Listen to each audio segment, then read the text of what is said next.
Hello বন্ধুরা, দেখো কি বানাচ্ছি বলো তো। আমি এটা পিঠে বানাচ্ছি, পিঠে কিন্তু নাম বলবো না তোমাদেরকে, তোমরা বলবে যে আমি কি পিঠে বানাচ্ছি এটা। আর আজকে কার বাড়িতে বানাচ্ছি দেখো, জানো বন্ধুরা এখানে কেন বানাচ্ছি। এটা হচ্ছে আমার পাশের বাড়ির দিদির মানে আখাতে করছি। তোমরা তো জানো আমি তো গ্যাসে রান্না করি, আমার আখা নাই, তার জন্য শরীর খারাপ হয়েছে না, তো একদম মুখ ভালো লাগছে না। আর এই পিঠেটা খাবার খুব ইচ্ছে হচ্ছে, খেতেও খুব ভালো লাগে, তার জন্য আজ বানাচ্ছি। তোমরা কমেন্ট করে বলবে যে এটা কি পিঠে বানাচ্ছি, ঠিক আছে।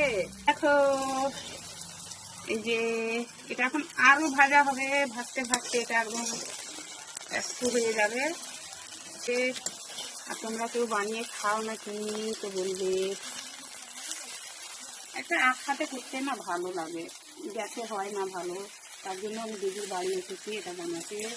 এটা পিঠেটা মিষ্টি লাগবে না খেতে বন্ধুরা, এটা লবণ আর ঝাল পিঠে হলো, চা দিয়ে খেতে খুব ভালো লাগবে। আর আমার ছেলেকে দেখেছো কি সুন্দর জাল দিয়ে দিচ্ছে। এটা আমার মেয়ে ছোট মেয়ে, এটা আমার দেখে নাও, আমার কিউট কিউট মেয়েটাকে। খেতে চাও বন্ধুরা, আসতে পারো।